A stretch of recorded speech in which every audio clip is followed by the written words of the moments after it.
My name is Lisa Wilson. I am the Endangered Species Act Manager and Policy Representative for Lummi Natural Resources. I grew up fishing with my dad on a skiff. I loved being able to go out on the water, and I know that it contributed to the person that I am today. What salmon means to the Lummi people is that it's our sovereignty, it's our identity, it's our shellangin, our way of life. We are proud to be the salmon people. The elders used to say, when the tide is out, the table is set. In the Point Elliott Treaty, our right for fishing in our usual and accustomed areas was secured in exchange for ceded land. In 1985, hatchery fish were deemed a treaty fish in U.S. versus Washington.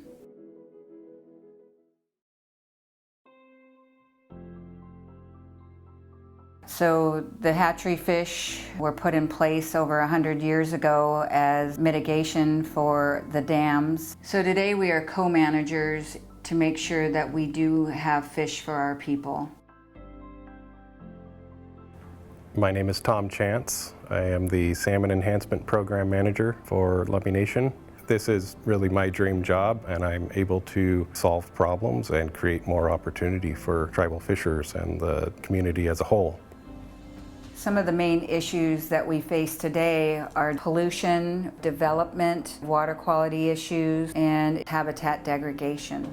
And it is taking a toll on our salmon. Because of that, our people are suffering. Also in the Point Elliott Treaty, we were promised a moderate living. And so with the harvest that we have today, our fishermen are not able to have that moderate living. Until the habitat is restored to a fully functioning state that allows for historic population abundances of salmon and steelhead, hatcheries will be needed. You cannot have large populations of humans and expect to have abundant fishery resources, especially fishery resources that are dependent on highly functioning freshwater habitat.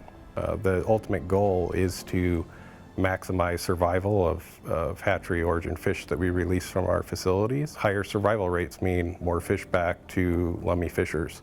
Sports fishermen, commercial fishermen, and tribal fishermen, we all depend on these hatchery fish. Over the years, the funding has declined. When you actually decrease the funding, then you're decreasing the production. That, to me, is not living up to the treaty obligation. Our council passed a resolution to increase our hatchery production levels to the mid-1980s, when our fishermen had an abundance of salmon. They often say that without salmon they will die as a culture, and I think that's absolutely true. They have a direct connection with salmon and fishing for salmon. That is their way of life, and it's our responsibility to ensure that they can continue practicing their cultural practices. You know, we will always be here protecting this land.